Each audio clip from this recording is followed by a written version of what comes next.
কলকাতার বুকে এক টুকরো স্নিগ্ধতা, যেখানে শহরের ব্যস্ততা থমকে যায়, সেখানেই আপনার জন্য অপেক্ষা করছে পাটুলি ঝিল পার্ক।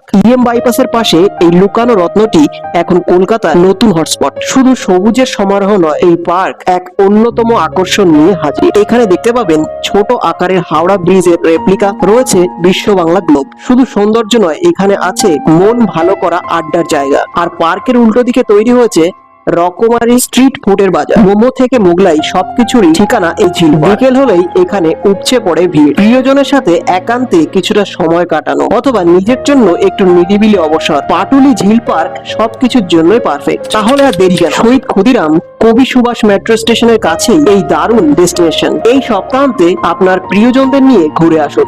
আর কেমন লাগলো জানাতে ভুলবেন না। আরো যদি বিস্তারিত জানতে হয়, তাহলে পাটুলি ঝিলের ভিডিওটি আমার চ্যানেলের ভিতর দেওয়া আছে, চ্যানেলটি ভিজিট করে একবার দেখে নিতে পারেন। তো দেখা হচ্ছে পরের ভিডিওতে।